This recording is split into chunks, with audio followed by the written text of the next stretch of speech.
Welcome to Revenue Growth Live with Daryl Amy. You're about to join an interactive forum where business executives, sales professionals, and marketing leaders share ideas to accelerate growth. While you are here, make sure to like or subscribe to get notifications for future episodes. You're encouraged to get involved in today's live conversation by liking and commenting. Now, let's join Daryl Amy for fresh ideas and innovative strategies to help you grow your business faster.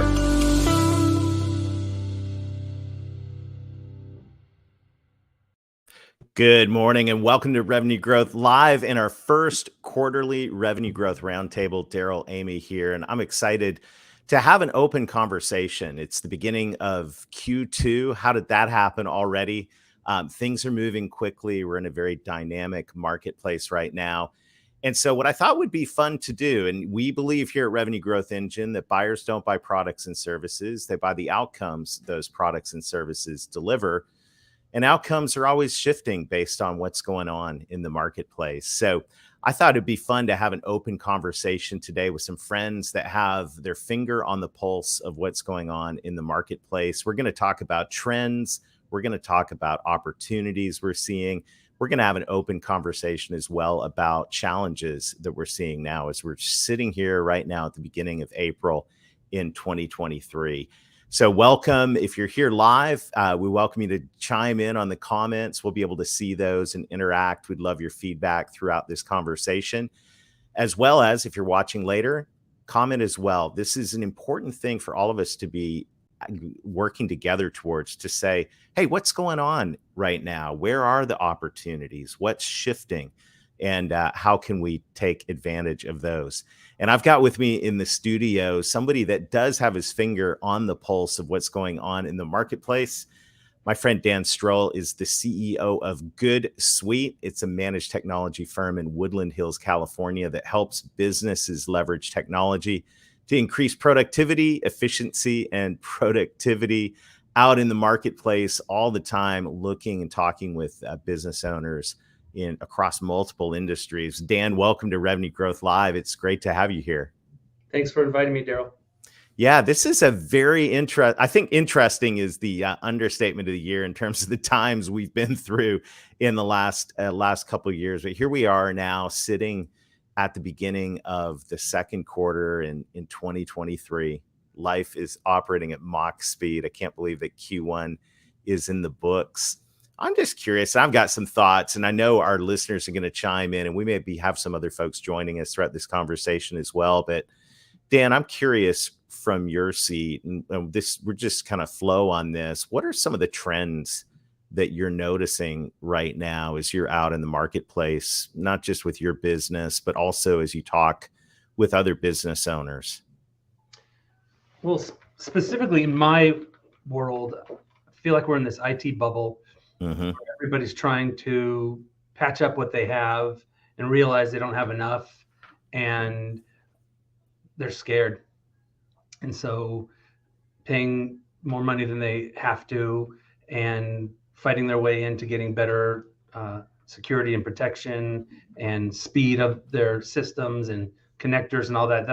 That's what I'm seeing a lot of CEOs and people like that are really concerned about that. That's one thing. Another thing is the digital transformation from, traditional sales to the sales digitally, where people are, going to their screen and fixing their business that way. Yeah.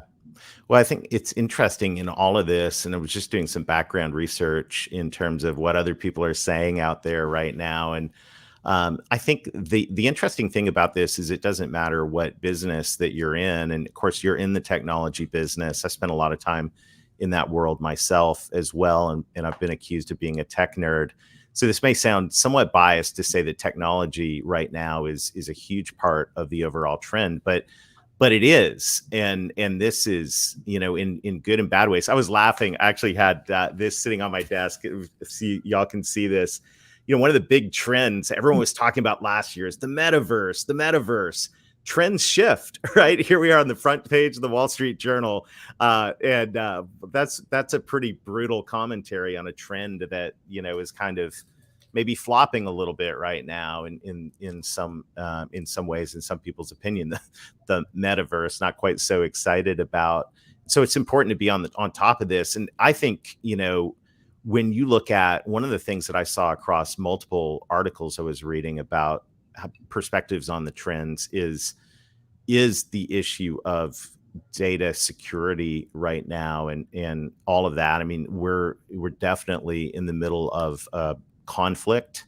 There's global conflict happening. There's players in that global conflict that are cyber security is a part of that whole thing. And this is something that is touching something I know in our circles we've been talking about for a long time, but it seems like trend wise, there's a realization right now in the middle of this global conflict that cybersecurity and even state actors acting maliciously are actually a threat to small and medium sized businesses, not just the government or utilities, but this is something. Are you seeing people being more aware of that as you're talking with business owners? I'm just curious. Oh yeah, it's kind of crazy right now because you can't really do anything about it. Mm-hmm. There's not one software you can purchase that protects you. There's not one way of acting that protects you. We have this program that we try to teach our people: don't click on anything. Right. And it's futile because they just keep coming and they keep finding new ways. And we had I'm constantly being spoofed, or I can't know the exact term, but it looks like an email from me. Yep. Where people are trying to impersonate me. I guess they call it impersonations, and I'm asking them to have a chat, and so that a lot of people take the bait. So about a year ago, my assistant calls me from Target and says, what credit card should I use? I said, credit card for what? And he said, you asked me to go get 4 $500 gift certificates to give out to employees. I said, no, I didn't. He said, yeah, I got an email from you, and I just need to know what credit card. I said, I didn't send you an email. Look at the email address. This person almost got my assistant to go, and I mean, it did buy them. He just returned them. Yeah. He didn't know which credit card. But it's just so, it looks so natural. It's just a constant battle, and people are talking about it now. What can we do? And it's just educating people to know what to look for. And it's really hard, and it's going to get tougher and tougher. Yeah, absolutely. And so these are trends, right? As we're thinking about communicating with our prospects, and we're thinking about our business strategy as well. These are trends that, in the investment world, they say the trend is your friend. And I think that's definitely true when it comes to our business strategy and growing our business. Speaking of the investment world and the trend being your friend, I've got David Sims joining us as well for this conversation today. David is the principal at the BRS Group, where they provide integrated family office services on personal wealth, risk, legal, and stewardship consulting. And David may be one of the smartest human beings I know, and one of the funniest at the same time. David, welcome to the conversation today. Hey, it's great to be here, man. Sorry, it's the first time in, and I had to figure out how to allow my phone to access this. But this is cool, man. It's good to be with you guys. It's good to have you here. And in this conversation, we're just thinking together right now about, as we're looking here at the beginning of Q2, what are some of the trends that we're seeing out there? We've talked about cyber security and attacks on businesses, like this new risk that's come to the forefront. We've talked about how businesses are integrating technology into just about everything they're doing. Hybrid is one of the words of the day. I've got another trend that I want to contribute to the conversation, and like to hear from David as well on this. Let's think together about the talent shortage out there. This is something, I don't know about you guys. I thought it was going to go away. I thought this was going to be something that was going to resolve itself over time, but it just seems to be sticking around, that it's becoming harder and harder to find the right people. And of course, in the process of that, wages, cost of people, cost of human resource continues to increase. David, I'm curious, as you're out talking with business owners and leaders, which you get tremendous exposure to a wide variety of businesses in what you do. I'm curious what you're hearing in terms of talent shortage and what that's looking like from your perspective. Yeah, most of my work's with small to medium enterprises, and the clients that I have, the fractional family office clients that I have, where I kind of serve as the gatekeeper, advisor, and kind of general counsel. I haven't seen a whole lot of that problem right now. But it is an issue on each one. And so we've got a couple of ag engineers out in Stuttgart who need, really reliable fabricators. That's kind of a recurring issue. Trying to get people to go to Stuttgart. Right. Trying to find people who like to work is another one. There is laughing. It is a real recurring issue in terms of technically skilled people in fields like, fabricating, running CNC machines. We got a client in North Little Rock starting a manufacturing facility, kind of vertically integrate with his business. Mm-hmm. And that is a demand. I've got another client who is in the automotive repair industry, kind of the mom and pop, and we're in the process of building a fund around him to acquire a bunch of other mom and pop facilities. But having those trained mechanics is a massive, it's incomprehensible how much of a gap there is that. So I am aware of it. Mm-hmm. And the bottom line though is that with the clients, the SMEs that I represent, if they want them, you can find them. It just takes work, and you're going to have to have a culture component to your organization that's attractive. Mm-hmm. And I am a huge, massive believer. I believe every company should have some form of ESOP or some form of participation from top to bottom of people who can participate in the equity and the success of the venture. I think that resonates with the Gen X, Y, and Z, particularly the Gen Y, Z. And I know it'll be an issue for the Gen Alpha folks, our young people, because they're realizing that there's more to life than just making a ton of money. You got to have quality of life, and you got to have work that you love to do. And so if you can really tap into people and figure out what's your dream ticket, what really makes you tick, and have a vision for an organization that that really is attractive, where they feel like they're a part of a family and they really care for people, and you provide resources to them, it'll be so sticky. People won't want to leave you, and it'll be like bees to honey. Bees to honey, right? You know what I mean? So that's what I'm seeing out there. Central Arkansas and Central Florida is where most of my clients with businesses are running them, and the ones who do it well do phenomenal. And it's also crazy how it can really lead to an increase in valuation if you're looking for an exit. Mm-hmm. Got one client here who led his company through a startup here in Little Rock, and then sold it to a Blackstone portfolio company, and had a 32x multiple on the sale. And a lot of that multiple was tied into the culture that he created, using EOS and some other mm-hmm. tools. Yeah. Mm-hmm. That's fascinating. I'm curious, Dan, what your impressions are on this as you're looking across not only your business, but the businesses that you serve. Yeah. So last summer, there was a very stressful couple of months where it was hard to find people, especially in the IT space, because we're growing our IT significantly, and we had, just a tough time finding anybody. But that, I don't it's not the right thing to say, but there's been a lot more of availability. Also, we can pick from anywhere in the world, really. Mm-hmm. IT, for the most part, we do need feet on the street. So it's been okay for us. But one of the things you said, let me show you something. You were talking about the vision. So we did Yeah. a thing. I don't. What's the hair? There you go. Yeah. Or have you seen this before, Daryl? I've seen some of the work your team does. It's really impressive. It's like a movie poster, but it's our 3-year vision.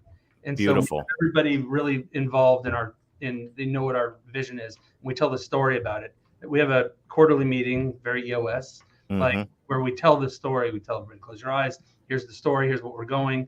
And we find that if people have clarity and they know where they're going, what they're doing, that they're more engaged. And if you have clarity in what you're doing, at the end of the day, you're not tired. You're energized at the end of the day. So you can go home, walk your dog, or whatever you want to do. And I tell people, if you don't have clarity and you're tired at the end of the day, then this isn't the place for you. But we try really hard to promote the quality of life, like you're talking about, David. And so that really helps. And we do have some programs, not ESOP exactly, but things like that. And we find that that's been helpful to us. It was really scary for a little while last summer. I thought, oh no, we're going to have to, take less quality people to get the job done.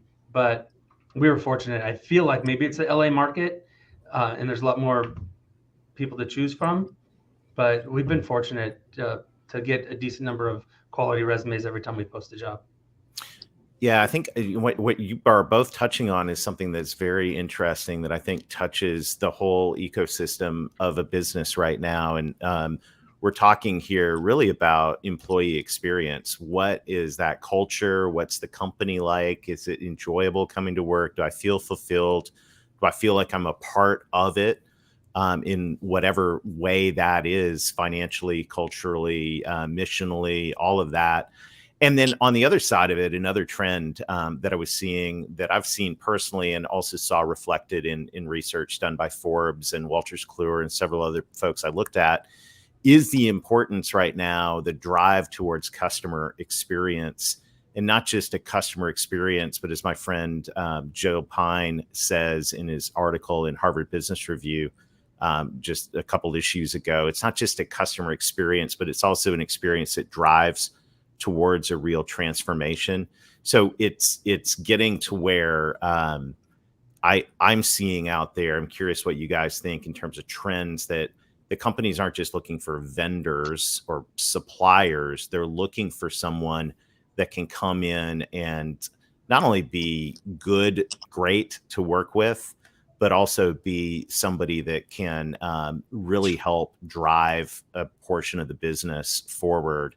And not just provide a product, but also solve a problem. This whole customer experience thing, of course, I like to call it client experience, because I think customers go to Walmart to buy toothpaste. Clients go to trusted advisors for advice.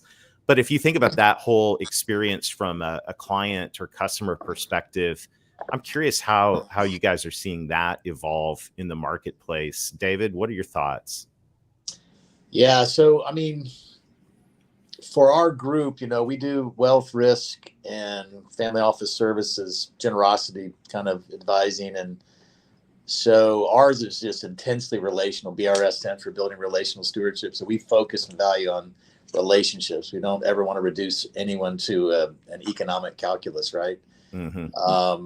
So for us, that's kind of our culture. And so the people who join our team see that vision and see the end game of just generosity and helping other people accomplish what they want to accomplish. For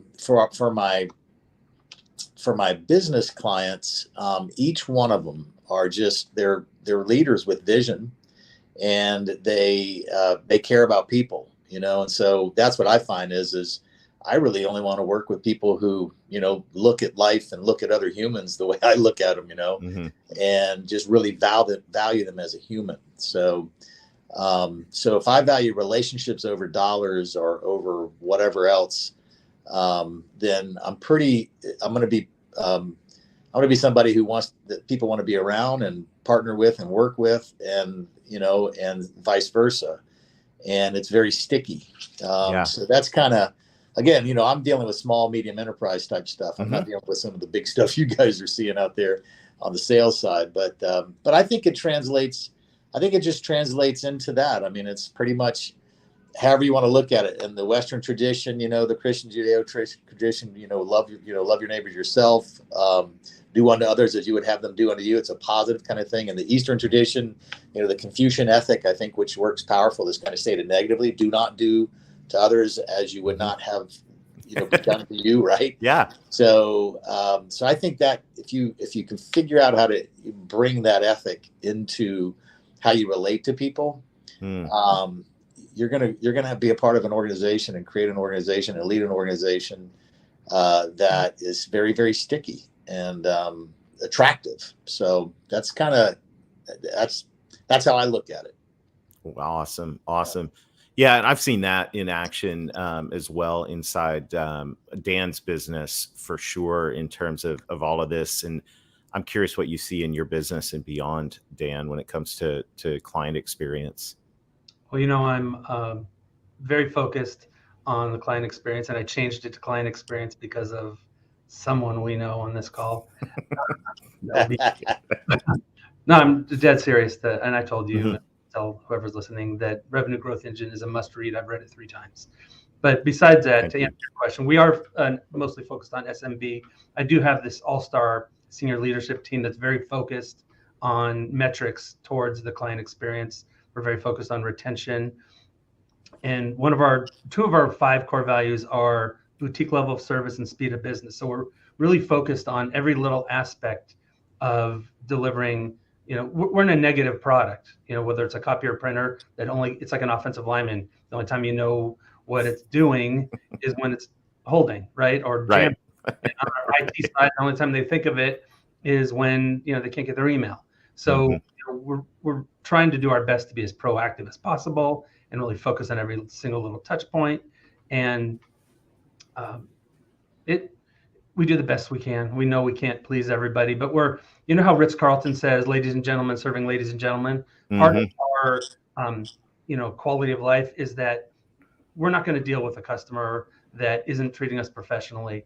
And so it's just not worth it. I do these round table town hall types of things with my employees that every single one of you, if there's a time in the morning you wake up and you do not want to hear from a specific customer, tell me who that is, because I'm going to have a conversation with them, because it's not, we're not going to have great client experience for internal customers, which are our employees, if we have a customer like you. So it's got to be professional. And so we're really focused on all of the touch points. And, I have I don't remember where I came up with it, because I know I didn't. I stole it. But we have a senior vice president of customer experience, not client experience, but I guess it's the same. It's good, Dan. Yeah, sorry, I'll change it. Just 500 more business cards. But the point is that, we're investing in it, and we're trying to be sticky, like you said, David. It's good. Well, and it's interesting as we're thinking about this, Kayla just writes in and says vendor consolidation is a trend that she's seeing. And, in an environment, I think that's a trend that's been happening for a long time, but it's certainly not slowing down. And in that environment, the things that we're talking about here around the client experience, your team's experience, and the increasing overall expectations of customers. This is in a vendor consolidation world. These things, my friend Larry Levine always likes to say, soft skills yield hard dollars. And these are the things that seem a little bit squishy sometimes. But I love what you shared earlier, David, about the reality of, if you think about, the valuation impact of having a great culture. Dan, you're talking about a well-run organization with good operations, good technology integrated into all of that. It just seems like maybe, there's this triangle of value here around culture, people, operational excellence, digital transformation, and technology integration. Like, to get those 3 right as a business, in the SMB space in particular, where there's a lot of generational wealth transfer, another trend we were talking about before you arrived, David. There's a lot of businesses that are generationally, looking for exit strategies and things like that in the marketplace. This is a time to really look at. I think in the past, I'm curious what y'all think as we kind of wrap this conversation up. And this has been so much fun, by the way. And thank you to everybody listening in live. I think these are important conversations to have, just to get our wheels spinning around what our buyers are actually thinking about in B2B. But if you think about the business owner, the CEO, the president, the folks in the C-suite, it used to be, I think, that the mentality on growing the valuation of a business just meant, let's go get more customers, let's get more market share, more market share, more market share. But if you look at the ability right now to grow the valuation of a business around these things that we're talking about that are not related at all to market share, culture, operational excellence, and technology, I think they'll result in market share, but they're also going to result in a lot of benefit for that business that's becomes much more attractive as an acquisition target, both for the buyer and the seller. David, I'm curious your perspective on this, because I know you get involved and engaged in a lot of acquisitions and mergers and exits. Yeah, no, I think you're nailing it.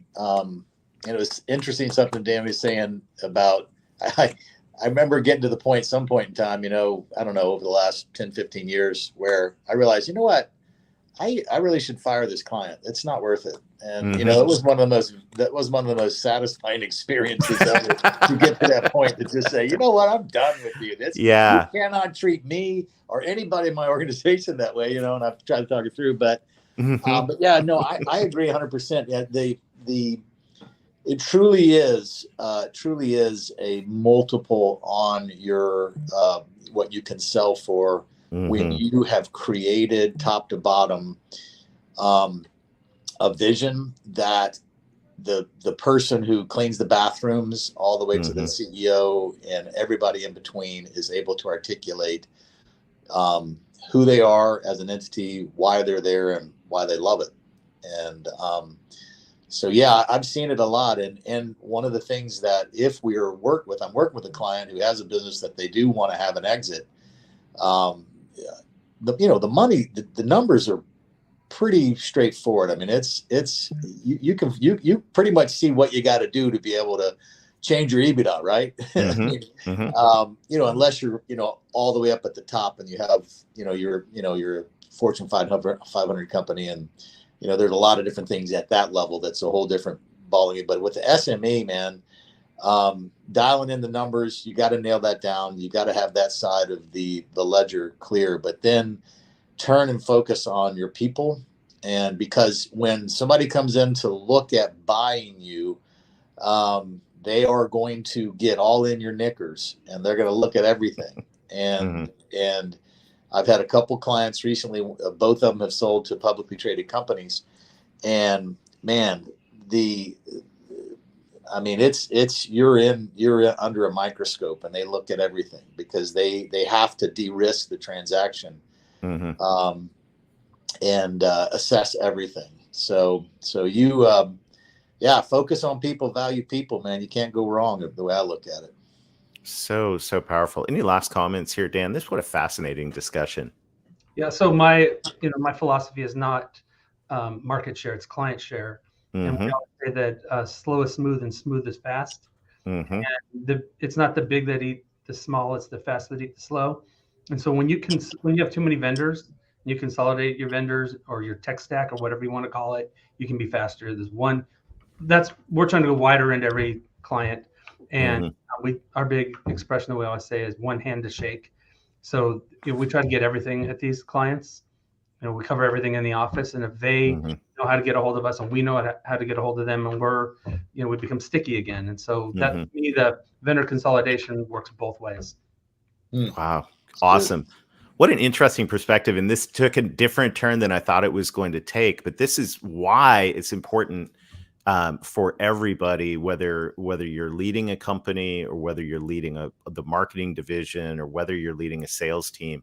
it's important for us to be really dialed into what's going on in the mind of our decision makers. And Dan, David, it's been really a privilege to be able to hear what's going on in your minds, in your hearts, and what you're seeing out in the business world. This has been an extremely valuable conversation. I know people are going to pick a lot out of. So Dan, David, thank you so much for joining us today. I really appreciate you sharing your perspective. This has been really cool.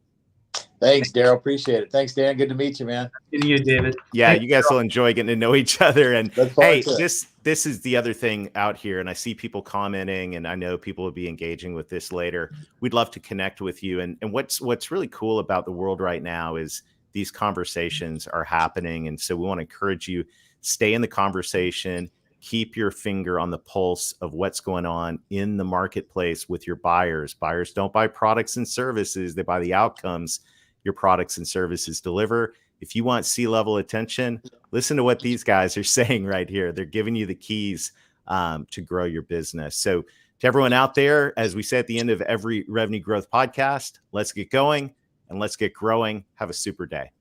Great. Thanks. Thanks for including me.